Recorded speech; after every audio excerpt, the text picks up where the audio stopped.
አሁን የቤት ዋጋ ቀንሷል። ቀደም ሲል ከነበረው በካሬ እኮ እስከ 200,000 ብር የሚሸጡ ሰዎች ካምፓኒዎች ነበሩ። አሁን እኮ ምገዛም የለም። ምገዛ የሌለበት ምክንያት አንደኛ እምነት ማጣት ነው። ቀደም ሲል የገዙ ሰዎች ቤታቸውን ስላላገኙ ሌሎች ለመግዛት ትረስት አጥቶ ነው።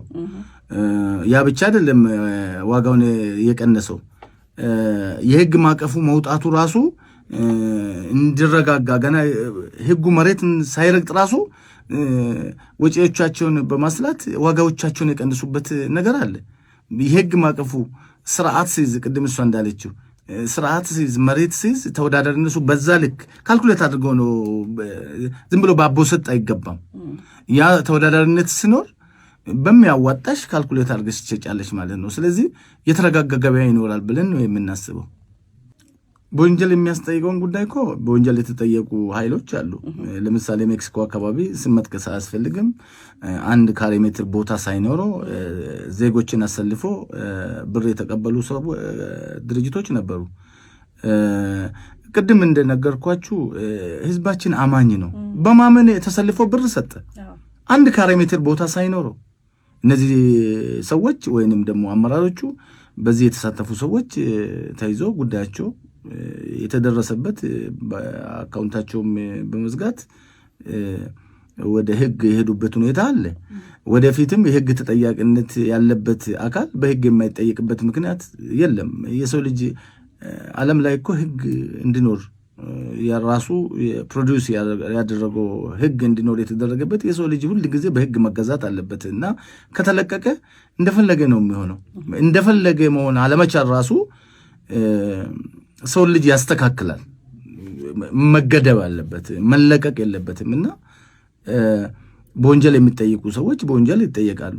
ነገር ግን እኛ ከዛ በፊት ብዙ እንግዲህ ቅድም እናንተም እንደጠቀሳችሁት ቤት ኢትዮጵያ ውስጥ ቤት ላይ ያለን እምነት ቀላል አይደለም።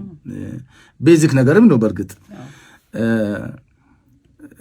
እሱን ለማስተካከል መጀመሪያኛ ወደ ህግ ከሚሄድ ምክንያቱም ፍርድ ቤቶቻችን ታውቃላችሁ በርካታ የስራ ጫና አለባቸው። በዚህ ላይ ደግሞ ማስረጃም ሳይኖር አይፈረድለትም። ካሁን በፊት የሚዘጋጅ የነበረው ውል ራሱ አልሚው ነው በፈለገው ነገር የሚያዘጋጀው። ኢቭን አሁን ይሄ ወጥ የሆነ ውል መኖር አለበት ብለን እኛ እየተነጋገርን ነው በጋራ። ለምሳሌ ዋጋውን ላንጠቅስ እንችላለን። የሁለቱ የገዢና የሻጭ መብቶች ሳይነካ ግን ቤዚክ የሆነው ነገሮች አንድ አይነት ውል እንዲሆን መሆን አለበት በሚል እየተነጋገርን ያለው ይሆናል ብለን ተስፋ እናደርጋለን። ይሄ ስርዓት ያስይዛል እና ከህግ በፊት ህሊናችን ሊጠይቀን ይገባል የሚል እምነት አለን። የሰው ብር ተቀብለን በምን ችግር ነው ቤቱን ያልሰጠ ነው የሚለውን ነገር ለመመለስ እንጥራለን። ማንም በደልን አይደግፍም እኮ አልሚሙ የሆነ ችግር ላይ ገብቶ ሊሆን ይችላል። እንደገና ደግሞ ገዢውም የመጀመሪያ የተወሰኑ ክፍያዎችን ከፍሎ መክፈል አልቻለም ሊሆን ይችላል። ይህም በኔጎሽዬሽን በመተማመን ችግሮቹ የሚፈቱበትን ነገር ለማድረግ ጥረት እናደርጋለን። ከዛ ወደ ግልግል ዳኝነት ደግሞ ይሄዳል። ግልግል ዳኝነቱም ሲሰራ ጥንቃቄ ያስፈልጋል። በጥንቃቄ እንዲሰራ ሰዎችንን በተቻለ መጠን ጥሩ እንዲሆን እንጥራለን። ለምሳሌ አሁን የቦርድ አመራር ሆኖ ያሉት ሰዎች በእውነት ይህን ለማስተካከል ሁሉም ዴቨሎፐሮች ናቸው።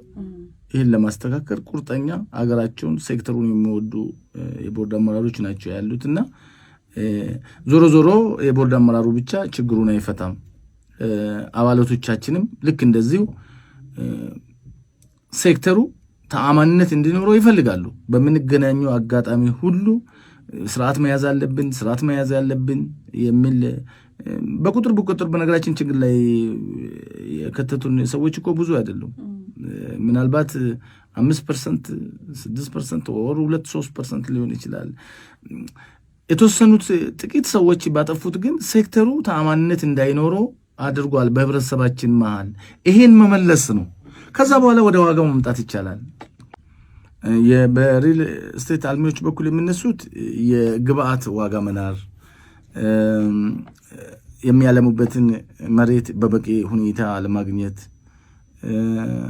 የተለያዩ ኤቲክስ ኢቭን የባለሙያ ኤቲክስ የተወሰኑ ጥቂት የሚባሉ በኢቲካል አለመስራት እንደገና ደግሞ ቤት የሚገዙ ሰዎች በተቀመጠላቸው የክፍያ ስኬጁል መሰረት ክፍያቸውን ቶሎ ባለመክፈል ያ ነገር ነው እና እነዚህ ነገሮች ይነሳሉ በአልሚዎቹ በኩል